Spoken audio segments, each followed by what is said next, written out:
네, 할렐루야. 네, 오늘도 수요에 예배 오신 여러분들을 주님의 이름으로 환영합니다. 네, 늘 그렇듯이 오늘도 저의 묵상만 들으시고 끝나는 것이 아니라 이 말씀에 상고함이 있는 시간이 되시기를 원합니다. 자, 오늘 우리가 함께 살펴볼 말씀은 바로 욥기입니다. 욥기는 이번 그 구역 공과에서 딱 한 번만 다뤄지게 됩니다. 42장이나 되는 이 성경 말씀을 딱 한 시간에만 다루기에는 좀 버거울 수 있으나 우리가 정리하면서 본문을 한번 살펴보도록 하겠습니다. 욥기란 책은 누가 언제 어디서 썼는지 정확하게 알 수 없는 책입니다. 학자들 사이에서 많은 추론이 있지만 아직까지 정확하게 이것이다라고 할 수 있는 결정적인 단서가 아직 나오지 않은 책이 바로 욥기입니다. 다만 욥기를 읽으면서 어느 시대를 배경으로 하고 있는지 나오는 자료들이 있습니다. 예를 들면요, 욥기에는 우리가 흔히 성경에서 찾아볼 수 있는 여호와 하나님 또는 야훼라는 말이 전혀 나오지 않습니다. 대신 신이라고 표현되는 하나님의 일반적인 이름인 엘이라는 단어가 50회 정도 나오고요. 또 엘로이, 또 엘로힘 이런 단어, 그리고 샤다이라는 단어가 계속해서 나옵니다. 야훼라는 말은요, 출애굽기 3장 14절에서 나는 스스로 있는 자다라고 하면서 처음 야훼라는 표현을 쓰게 되는데요.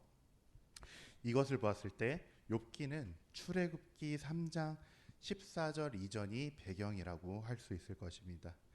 또한 창세기 19장에 나오는 그 율법에 대해서 전혀 나오지 않는 것으로 보아서 욥기의 시대적 정황은 창세기라고 할 수 있으면서 또 족장 시대라고 할 수 있습니다.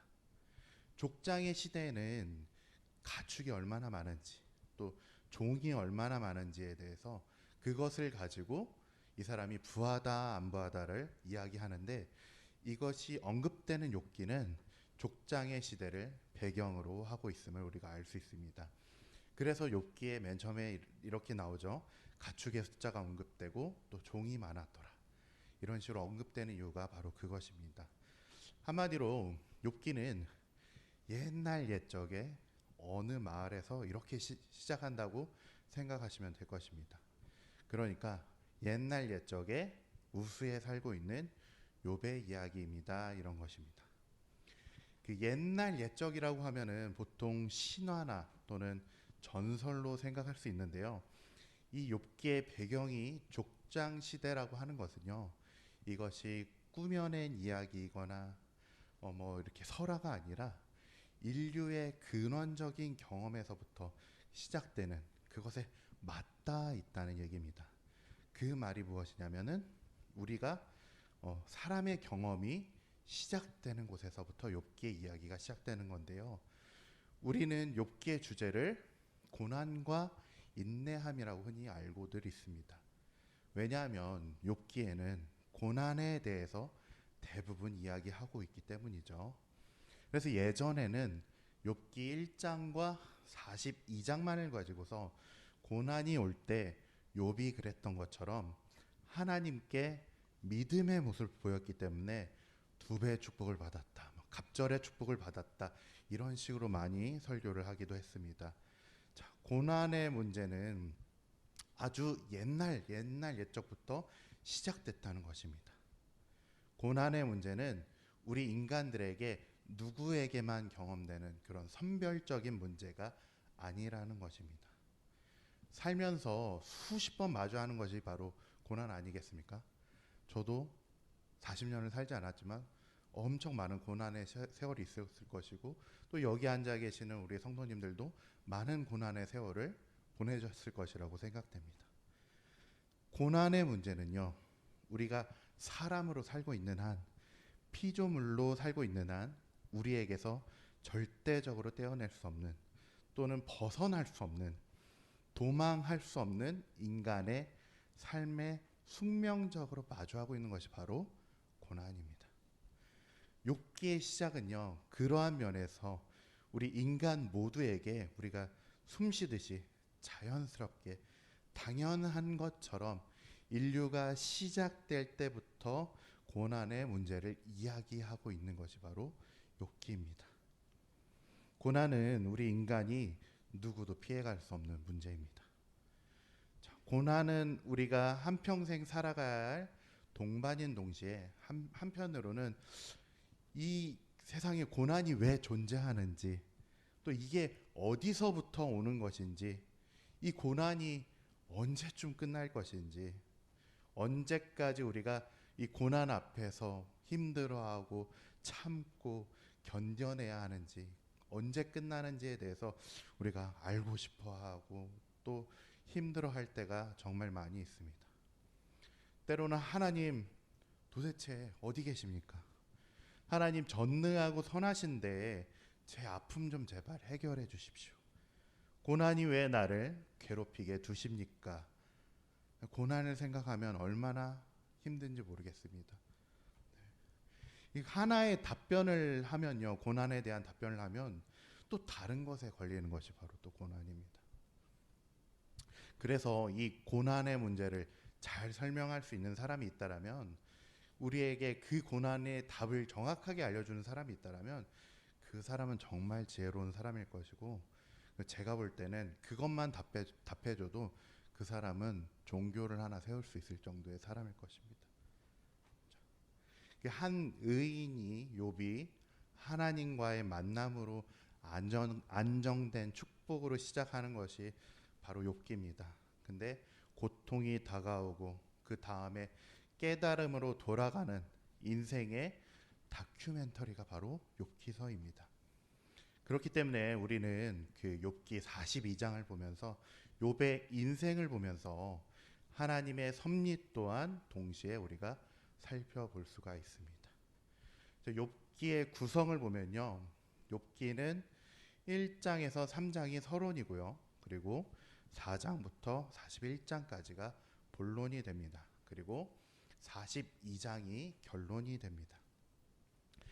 욥기의 1장은요, 욥기의 이해에 대한 중요한 전제를 알려주고 있습니다.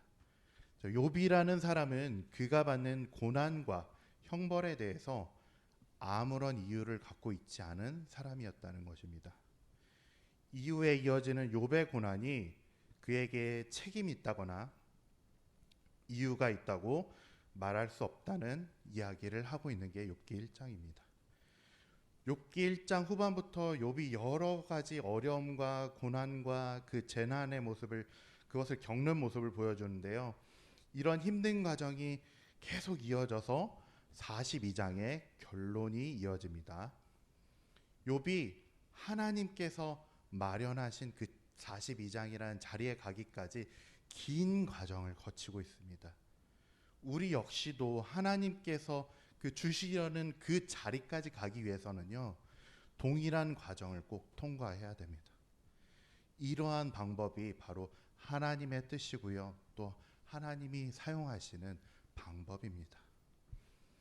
욥기는 그 천상의 논쟁으로부터 시작합니다. 하나님께서 사탄에게 욥에 대해서 얘기하시죠.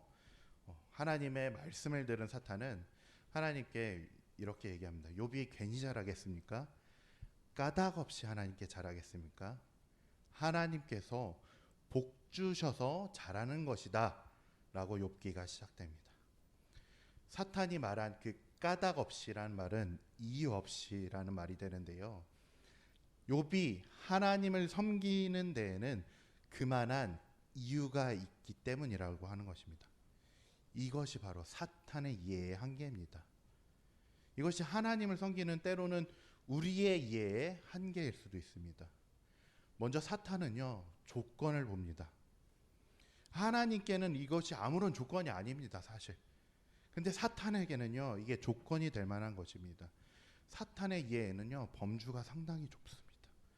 이것은 우리 역시도 마찬가지인데요, 우리 생각 안에서 이해의 범주가 좁아질 때 욕심이 생기고 하나님께 불평할 수밖에 없습니다. 우리가 믿는 하나님을 제한해 버립니다. 실제 우리가 삶에서 경험하는 일에 자신의 기대에 미치지 못할 때 우리는 실망합니다. 그렇기 때문에 가끔 가다 보면 믿음 생활에 조건이 붙는 경우가 상당히 많이 있습니다. 하나님, 이렇게 해주시면 제가 더 잘 믿겠습니다. 이런 조건들이 많이 붙습니다. 하나님의 사랑과 우리가 생각하는 하나님의 사랑은 그래서 참 많이 다릅니다. 우리의 생각을 넘어서 하나님의 이해의 범주를 깨닫게 될 때 우리는 하나님의 통치에 대해서 깊고 깊게 깨닫게 됩니다. 하나님의 사랑이 다름을 그제서야 깨달을 수 있는 것입니다. 자, 처음 욥에게 고난이 왔을 때 욥은 하나님을 원망하지 않았습니다. 그런데 3장에 보면 욥도 사탄과 같은 좁은 이해를 가지고 있음을 볼 수 있습니다. 하나님께 대해서 또 인생에 대해서 그 보응의 원리, 다른 길을 알지 못하니까 그것을 가지고 욥이 막 붙잡습니다. 욥에게는 인과응보의 신학이 있었습니다. 이렇게 하면 이렇게 해줄 것이다. 신앙은 지켜야겠는데 자기가 아는 신앙의 원칙이 그것뿐밖에 없으니까 하나님을 원망할 수 없어서 저주하는 것이 3장입니다. 내가 태어난 날을 저주하고 계속해서 저주합니다. 욥에게 재앙이 내렸다는 소식을 듣고 욥의 세 친구들이 찾아오죠. 엘리바스와 빌닷과 소발이 찾아와서 욥을 위로합니다. 욥을 찾아와서요, 울고 또 친구들이 전심을 다해서 같이 슬퍼해 줍니다. 겉옷을 찢고 하늘을 향해서 티끌을 뿌리고 밤낮 7일 동안 땅에 앉았다고 이야기하고 있습니다. 그런데 친구들이 잘 위로해 주다가 이렇게 얘기합니다. 자, 이 세상에 까닭 없이 이렇게 고난을 당하는 법은 없을 것이다 라고 얘기합니다. 너가 정말 부유했지만 하루아침에 망하는 것은 그 이유가 다 있을 것이다 라고 얘기합니다. 너 분명히 너가 잘못한 숨겨진 죄가 너에게 있을 것이다. 그것을 회개해야만 회복이 될 것이다 라고 얘기합니다. 근데 욥은 잘못한 것이 있나요? 없었죠. 아무리 생각해도 욥은 자기가 잘못한 게 없습니다. 그래서 친구들과 논쟁을 합니다. 욥의 친구들은요, 계속해서 욥을 책망하고 또 정죄합니다. 이 세 친구들은 욥과 같이 사탄과 같이 인과응보의 그 신학을 신봉하는 친구들이었습니다. 사람이 고난을 당할 때는 이유가 있다라고 생각한 것입니다. 인과응보의 사상은 사실 세계적으로 많이 퍼져 있는 사상입니다. 그래서 때로는 우리도 그런 생각을 할 때가 상당히 많이 있습니다. 사실은 그렇기 때문에 욥의 고난에는 욥의 실수가 또 욥의 잘못이 있는 것이라고 친구들은 생각해서 욥을 회개시키려고 했고 또 계속 설득하려고 했습니다. 제가 처음에 욥기를 읽었을 때 사실 욥의 친구들이 한 말이 저는 다 옳아 보였습니다. 처음에 틀린 말이 없어 보였습니다. 저도 때로는 제 신앙의 잣대로 사람들을 판단했을 때가 있는데요. 근데 하나님께서 너도 죄인이다 라고 하셔서 똑같은 거예요. 그 사람이 죄인이거나 저도 죄인이거나 서로 죄인들끼리 서로를 비난하고 그런 것이 너무 똑같은 거였습니다.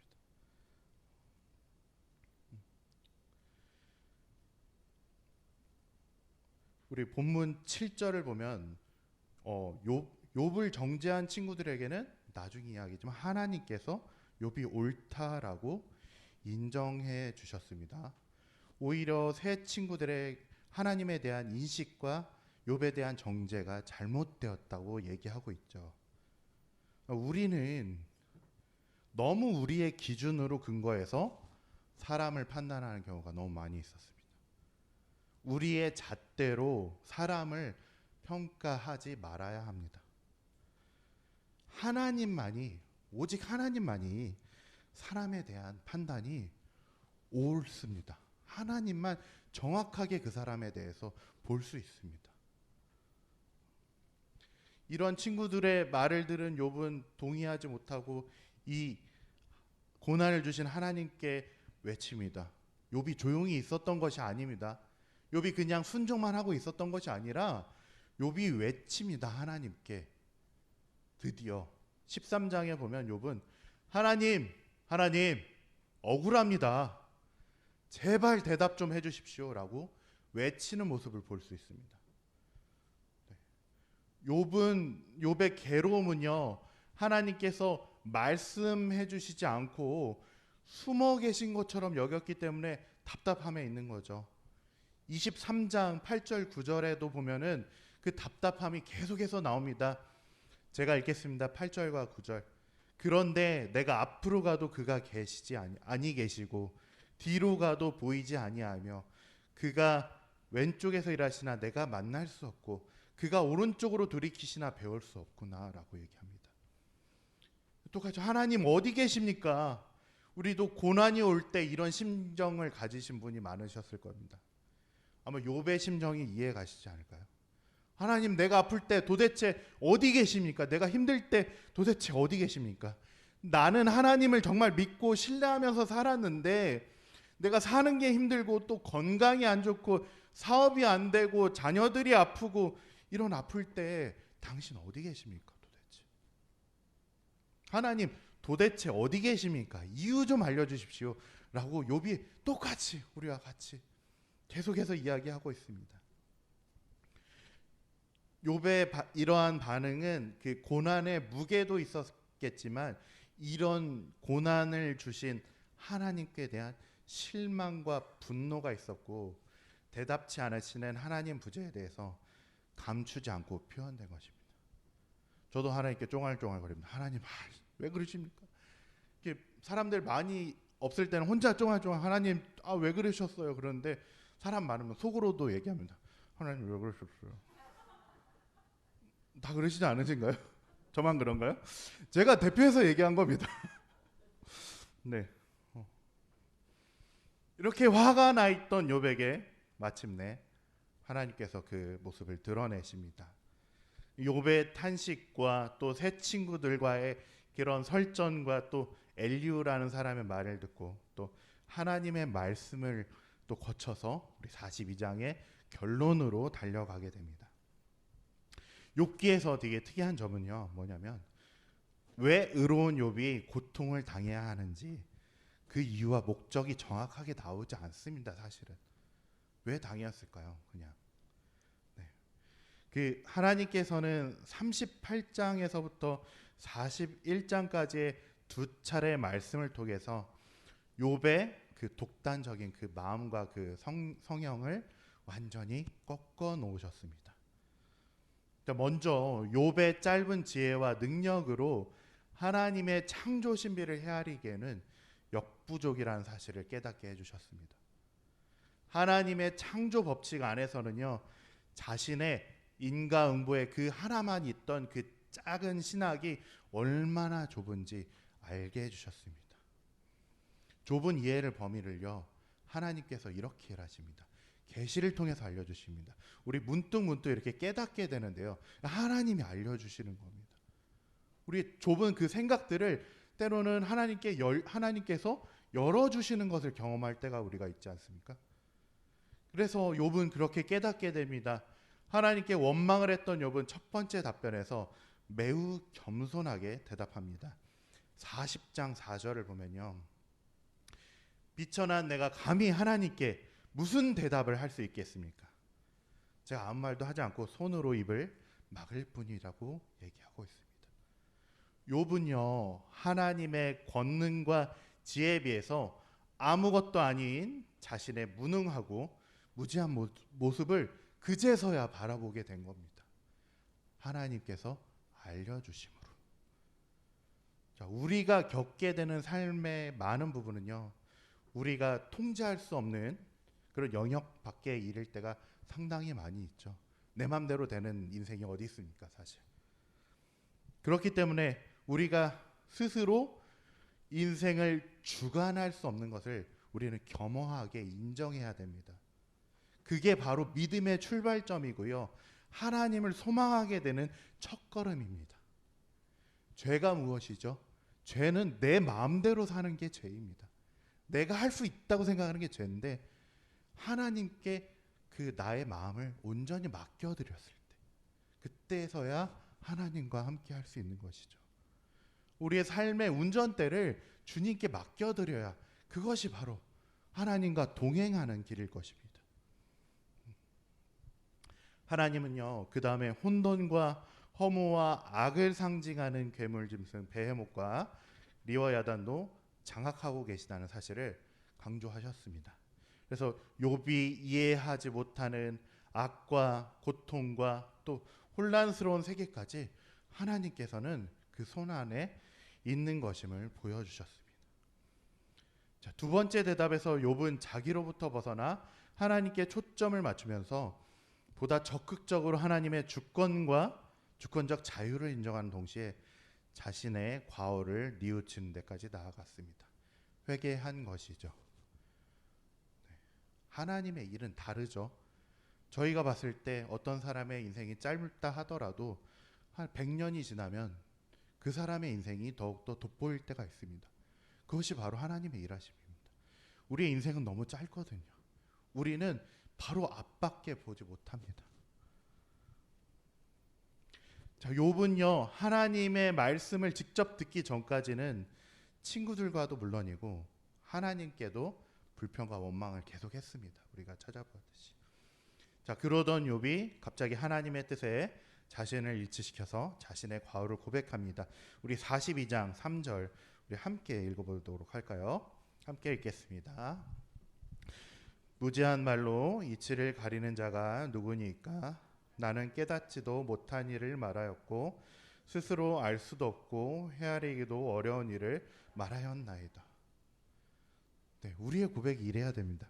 잘 알지도 못하면서 감히 주의 뜻을 함부로 말한 자가 바로 저입니다. 우리의 회개가, 우리의 고백이 이래야 됩니다. 하나님께서 두 차례씩이나 욥에게 주신 말씀을 통해서 욥은 자신의 고난이 하나님의 섭리 안에 있다라는 것을 깨닫고 고백합니다. 그동안 욥은 그랬죠. 우리도 그랬죠. 왜 자신이 우리가 불의한 고통을 당하는가에 대해서 물으면서 하나님께 우리는 강한 이의 제기를 합니다. 하나님 도대체 왜?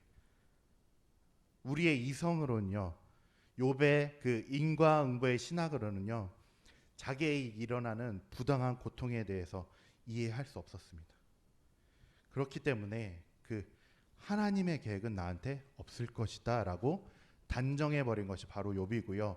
그렇게 단정하는 것이 바로 우리의 모습입니다.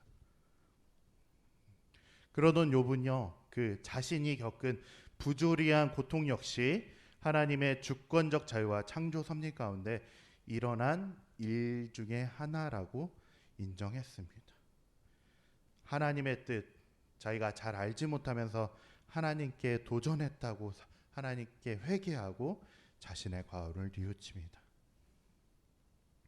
욥은 그동안 자신만의 잣대와 그 이의 범주 안에서 갇혀 있는 가운데 하나님의 계획을 판단하고 생각했던 것입니다. 똑같습니다. 계속 욥과 우리의 모습을 이렇게 비교해서 봤으면 좋겠습니다. 하나님, 내가 믿음이 하나님 이렇게 해주시면 좋잖아요. 이렇게 좀만 해주시면 안 돼요? 별거 아니시잖아요. 욥이 그랬습니다. 하나님의 계획을 재단하고 이렇게 자기 맘대로 끌어오려고 했습니다. 그것이 욥이고요. 그것이 우리의 제된 모습인 것이죠. 욥기는요, 뒤로 보면 이 욥기의 알 수 없는 고통은요, 인간의 고난만을 얘기하는 게 아니라, 욥기가 이 책이 인내만을 얘기하는 것이 아니라 뒤로는 우리 그리스도의 고난을 예표합니다. 예수님께서 그렇게 돌아가셨죠. 이유 없이 고통만 당하시고 돌아가셨습니다. 자, 그리고 그 고난을 그 하나님을 믿고 신뢰함으로 이겨나가는 믿음을 보여주는 것이 바로 욥기서입니다. 하나님의 그 신실하신 통치와 또 인자하심, 그 사랑하심을 느낄 수 있는 책이 사실은 욥기입니다. 고통과 인내만을 얘기하는 것이 아니라 욥기라는 책은 하나님의 사랑까지 이어져 있습니다. 자, 욥은 5절에서 상당히 중요한 고백을 합니다. 네, 제가 읽겠습니다. 내가 주께 대하여 귀로 듣기만 하였사오나 이제는 눈으로 주를 배움나이다. 네, 귀로만 듣던 하나님은 우리가 경험하지 못한 간접적으로만 알고 있던 하나님이죠. 근데 이제서야 하나님을 눈으로 보게 됐다고 욥이 드디어 고백하는 장면이 42장 5절입니다. 욥은 세 친구들과 이렇게 그 세 친구는 상당히 지식가였는데 논쟁하고요. 또 엘리후의 말을 통해서 되게 위대한 교리도 있었고 교훈도 있었고 세상에 놀라울 만한 지식도 들었습니다. 그런데 그 들었던 하나님은 욥에게 어떠한 위로와 해결책도 제시할 수 없었습니다. 제시하지 못했죠. 오히려 답답함과 혼란함만을 가지고 왔습니다. 그런데 하나님의 말씀을 통해서 주권적 치유와 은총으로 세상을 창조하시고 통치하시는 하나님의 지혜와 권능을 그제서야 직접 체험하게 된 것입니다. 6절에 보면 그러므로 내가 스스로 거두어드리고 티끌과 제 가운데 회개하나이다 라고 얘기하고 있습니다. 자, 생각이 변한 욥은 고통에 대해서 새로운 생각을 갖게 됩니다. 과거 자신이 했던 신음과 탄식을 버렸습니다. 그리고 회개합니다. 우리가 그 아까 맨 처음에 1장에서 살펴봤던 그 사단이 원했던 그 욥이 원했던 조건들이 있는 그런 신앙이 아니라 아무것도 바라는 것 없이도 하나님을 경외하는 그러한 참 믿음으로 욥이 변하게 된 것입니다. 언제요? 하나님을 만났을 때요. 듣기만 하는 하나님을 보지 마시고 직접 하나님을 경험했을 때 그 삶의 변화가 일어난다는 것입니다. 우리는 그 고난의 순간에 홀로 남겨져 있다는 생각을 할 때가 상당히 많이 있습니다. 그런데 고난을 헤치고 지나고 보면요, 하나님께서 결코 멀리 있지 않으셨습니다. 아주 가까이에서 우리에게 깊은 관심을 가지고 계셨음을 우리가 종종 볼 때가 있습니다. 아니요, 매번 그래왔습니다. 반드시 하나님께서는 우리 옆에서 보고 계십니다. 지금 이 순간에도 우리가 고통에 막 몸부림칠 때도 하나님은 아파하시면서 같이 보고 계셨습니다. 예수님께서 십자가에 못 박혀 죽으실 때 하나님이 편히 보고 계셨을까요? 아무 말씀 안 하셨지만 하나님의 마음도 정말 아프셨을 겁니다. 우리에게도 똑같습니다. 우리가 고통당하고 아플 때 하나님께서 우리를 보고 계십니다. 우리가 같은 아픈 마음으로요. 왜냐하면 우리를 너무 사랑하시니까요. 하나님께서는 우리와 멀리 떨어져 계신 분도 아니고 우리의 삶과 무관한 분도 아니십니다. 근데 고난 속에서 발견되는 우리의 편협한 생각들, 또 하나님을 향한 불신이 우리의 눈을 가리워서 하나님을 보지 못하게 만들었어요. 그뿐입니다. 짙은 안개와 같은 고난이 지나가면요, 우리가 이전에는 이해되지 않았던 하나님의 진리가 명확하게 이해됩니다. 욥기는 이러한 신앙의 연단을 보여줍니다. 우리 그동안 성경에서 봤던 신앙의 선배들이 그랬고요, 또 예수님이 그랬고요, 사도들이 그랬고요, 또 초대교회 사람들이 그러했습니다. 고난 가운데 있었지만요, 하나님과 함께하는 인생을 살았던 것이죠. 그 사람들은 하나님의 사랑을 이미 눈으로 보아 깨달은 사람들입니다. 우리는 때로는 어떻게 보면 그 기브 앤 테이크와 같은 물물교환식의 신앙을 가지고 있었는지도 모르겠습니다. 그건요, 하나님의 사랑을 정말 격화시키고 하나님의 사랑을 허무하게 낮춰 버리는 일입니다. 우리의 신앙을 기복주의로 만들어 버리는 일입니다. 우리의 불순물들을 제거하고요, 또 믿음을 통해서 우리가 귀로만 듣는 신앙이 아니라 삶에서 역사하시는 하나님을 우리가 직접 경험하는 저와 여러분들이 되시기를 소원합니다.